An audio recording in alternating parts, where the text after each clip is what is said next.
Well, welcome everybody to the online virtual Downtown at Dusk. This is the 36th season of Downtown at Dusk. I'm Brad Savage for 91.3 The Summit here in Akron, Canton, also heard in Youngstown 90.7 FM.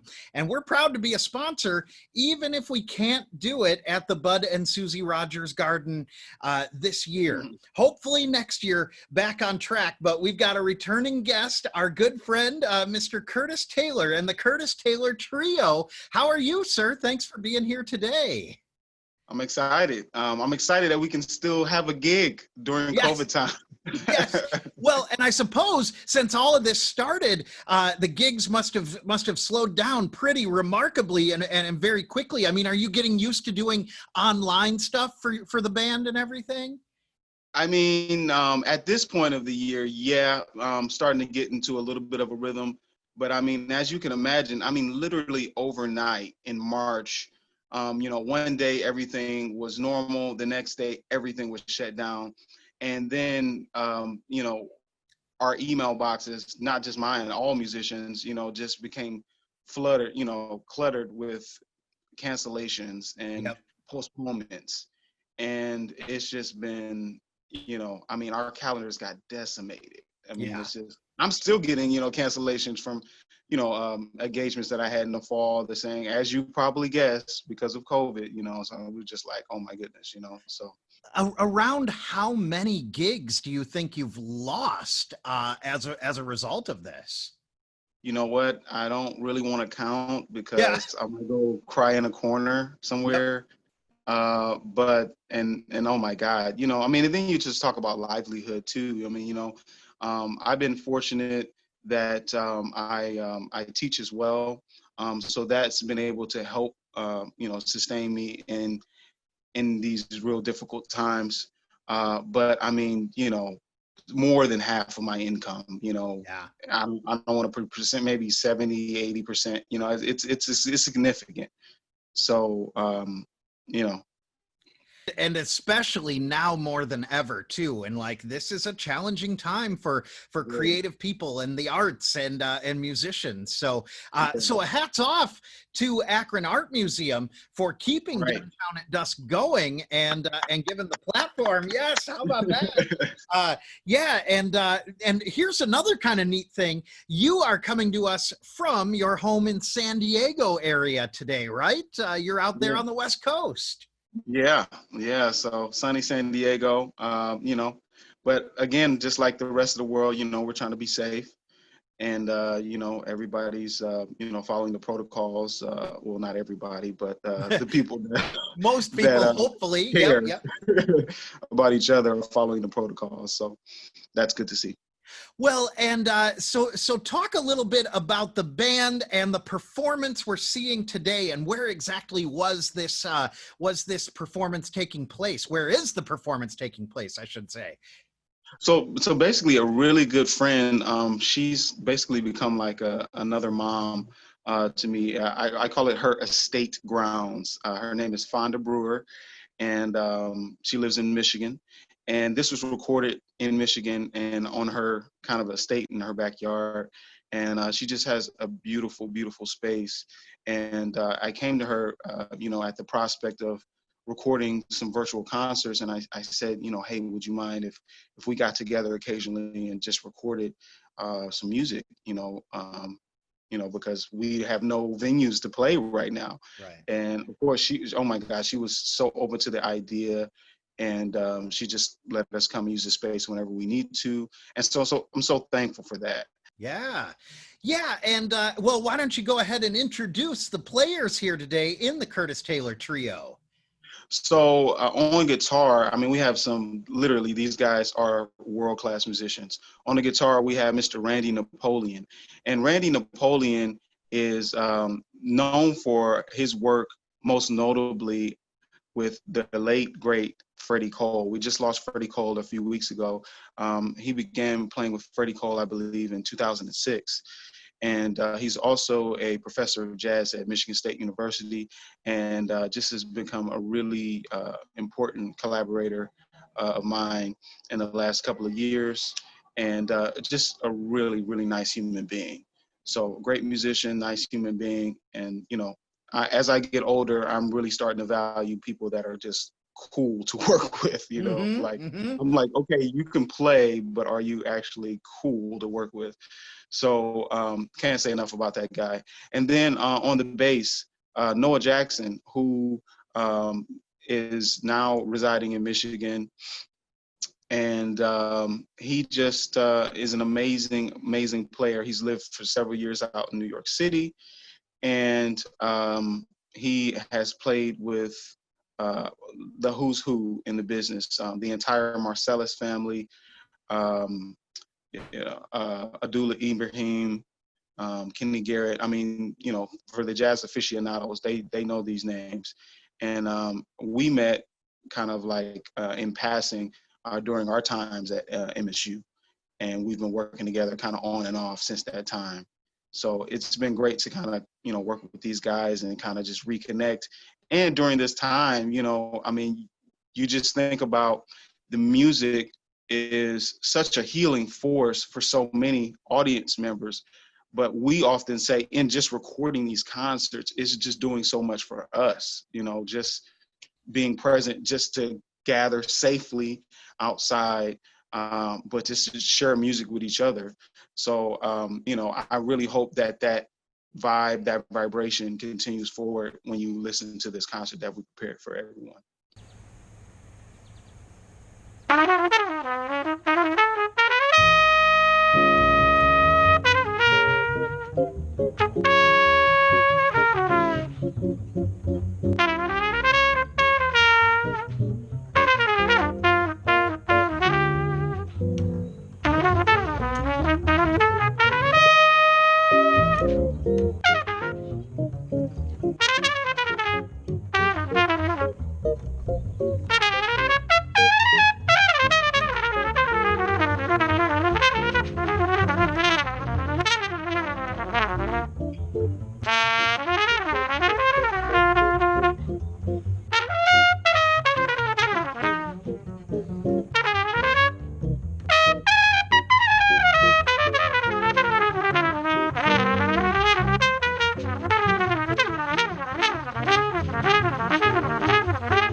two.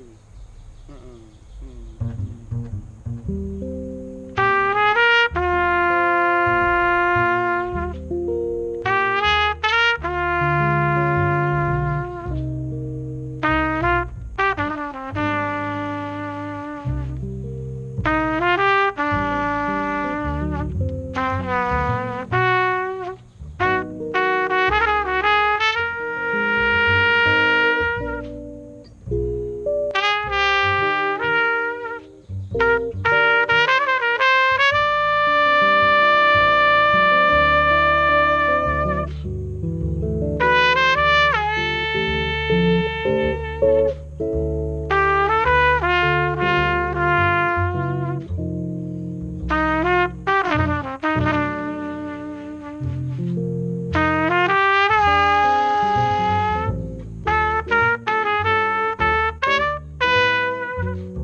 And then with my other performing group, my quartet, the Detroit Jazz Festival is moving forward.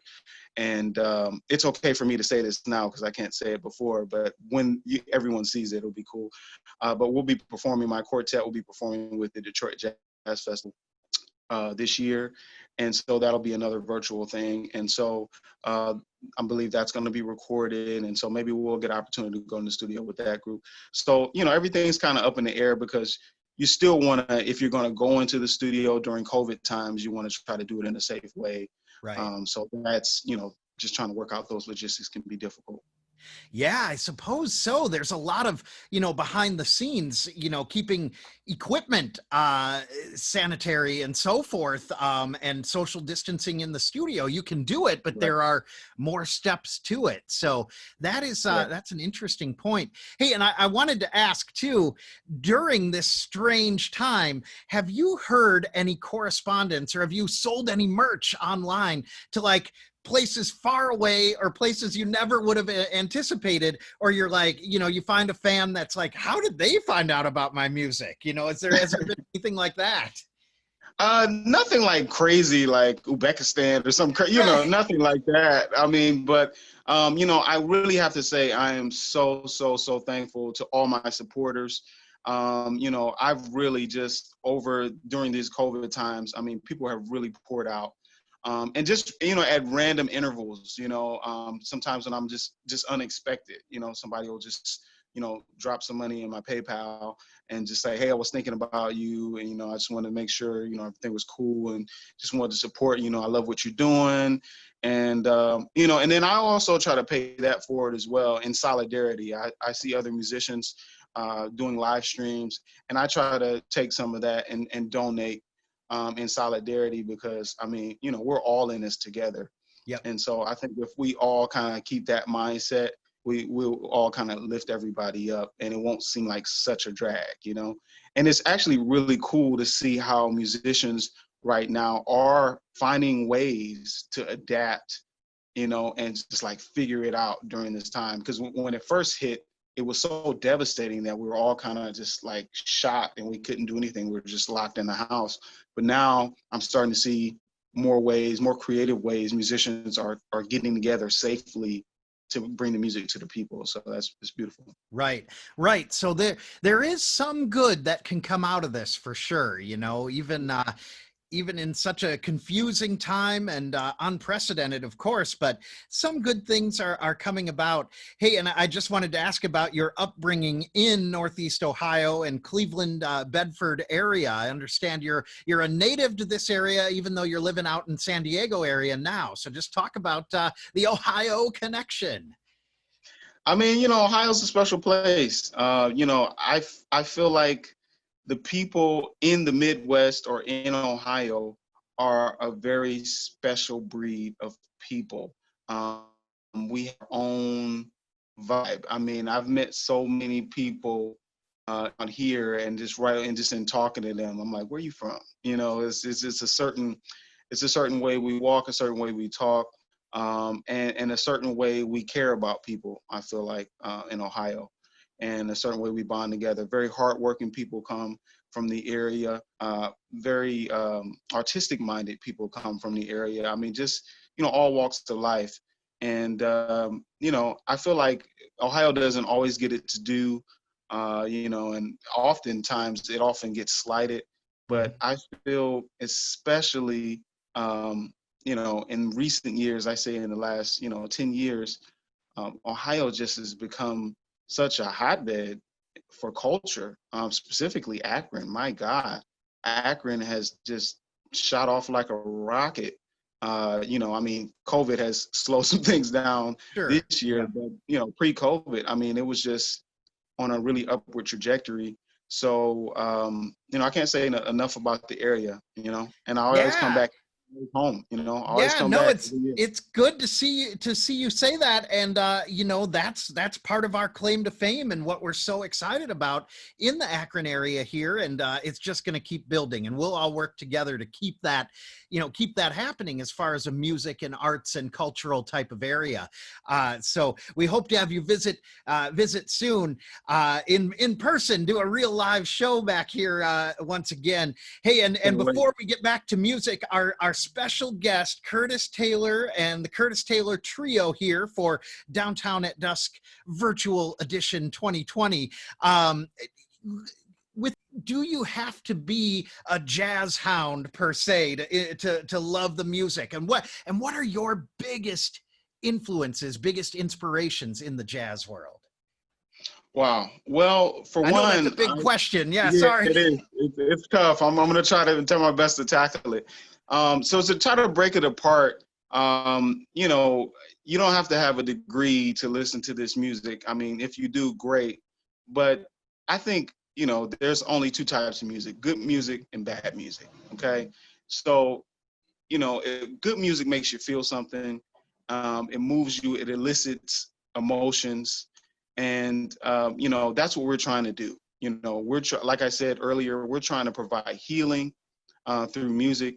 Now, in the idiom, there are what we refer to as jazz standards or, classics. Mm-hmm. And, those are, so the Great American Songbook, and a lot of those songs originate from Tin Pan Alley during that era.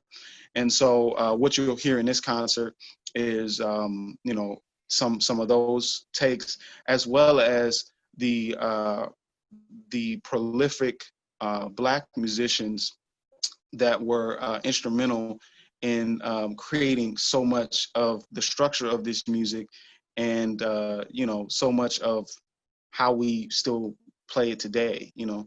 So people like Herbie Hancock and Charlie Parker, Wayne Shorter, and we're lucky to still have Wayne Shorter and Herbie Hancock still with us today. And so, we're just featuring their music. So I don't want to get too much off into like, oh man, well, if we did this and the form is 32 bars and, we played a flat 5 chord. I mean, because that at the end of the day, that's great if you're a musician and you understand that. But when you're listening to the music, if it makes you feel something, if it makes you want to express emotion, then we're doing our job. Well said. Well said, Mr. Curtis Taylor here for the Akron Art Museum and with 91.3 FM, The Summit.